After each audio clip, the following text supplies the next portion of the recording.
ஏன் ஓடி ஒளிகிறீர்கள் விஜய் என்ற தலைப்பில் ஜூனியர் விகடன் இதழ் வெளியிட்டுள்ள கட்டுரையில், உங்களை எப்படியாவது பார்த்துவிட வேண்டும் என்கிற ஒரே ஆசையோடு கரூரில் கூடியிருந்த அப்பாவிகளில் 41 பேர் கூட்ட நெரிசலில் உடல் நசுங்கி மூச்சு திணறி இறந்து போயிருக்கிறார்கள். கரூரே மரண ஓலத்தில் அதிர்ந்து போன அந்த இரவில் உங்களால் மட்டும் எப்படி அவசரமாக சென்னைக்கு ஓடிப்போக முடிந்தது விஜய் என்று கேள்வி எழுப்பியுள்ளது. துயரம் நடந்த இடத்துக்கும் செல்லவில்லை, மருத்துவமனைக்கும் செல்லவில்லை, உயிரிழந்தோர் குடும்பத்தினருக்கு ஆறுதல் சொல்லவும் செல்லவில்லை. ஏர்போர்ட்டில் கூட செய்தியாளரிடம் நடந்தது குறித்து நடிகர் விஜய் விளக்கமோ துக்கமோ தெரிவிக்கவில்லை என்று சுட்டிக்காட்டியுள்ள ஜூனியர் விகடன், விஜய் கூட்டங்களில் ஏற்பட்ட அசம்பாவிதங்களை விரிவாக பட்டியலிட்டுள்ளது. விக்கிரவாண்டி மாநாட்டுக்கு உங்களை காண வந்தவர்களில் மாநாட்டு திடலில் ஒருவரும் விபத்தில் 5 பேரும் பலியானார்கள். அந்த மாநாட்டில் மட்டும் கிட்டத்தட்ட 42 பேர் படுகாயமடைந்திருக்கிறார்கள்.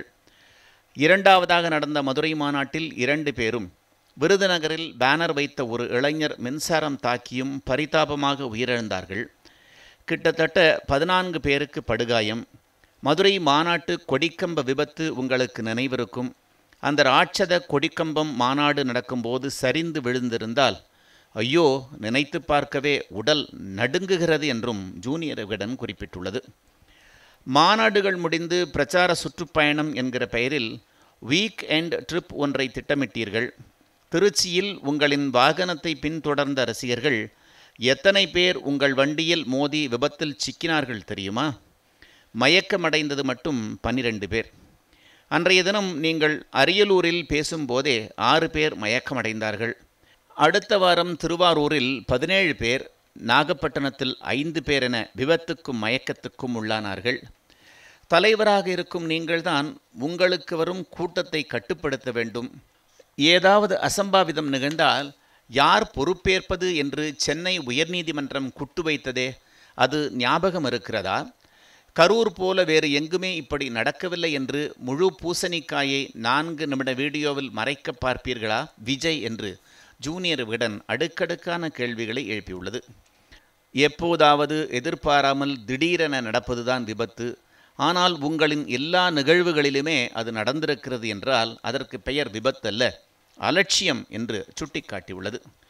மக்களுக்கு பாதுகாப்பு கொடுக்க வேண்டும் என்கிற எண்ணம் உண்மையிலேயே உங்களுக்கு இருந்தால் நாமக்கல்லில் 8:45க்கு கூட்டமென்று அறிவித்துவிட்டு காலை 8:45 மணிக்கு சென்னையிலிருந்து கிளம்புவீர்களா?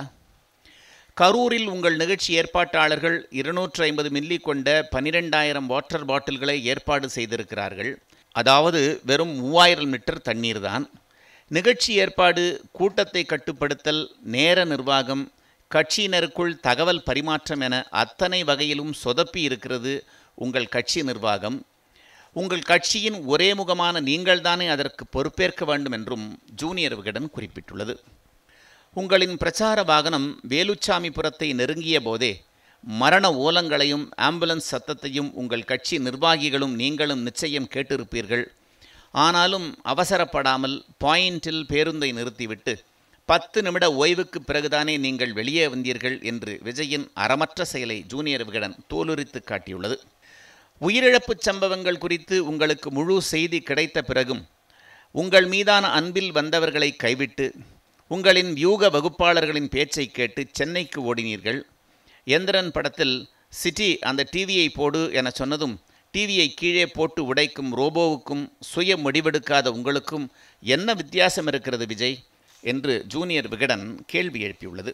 பிரச்சார வாகனத்துக்குள் அமர்ந்தபடி லைட்டை ஆன் ஆஃப் செய்து விளையாடும் காட்சி ஒன்று கண்களில் இக்கணம் வந்து போகிறது என்று ஜூனியர் விகடன் விமர்சித்துள்ளது. இவ்வளவு நடந்தும் இன்னும் ஏன் நீங்கள் வீட்டுக்குள்ளேயே இருக்கிறீர்கள் விஜய்? இன்னும் எத்தனை நாள் உள்ளேயே இருக்கப் போகிறீர்கள்? வந்தால் ராஜபவனை மட்டும்தான் வருவீர்களா? உங்கள் நிர்வாகிகள் எங்கே? அவர்களும் ஏன் ஓடி ஒளிகிறார்கள்? உங்கள் மீது தவறே இல்லை எனில் செய்தியாளர்களை சந்தித்து விளக்கமளிப்பதில் உங்களுக்கு என்ன பயம்? யார் உங்களை தடுக்கிறார்கள்?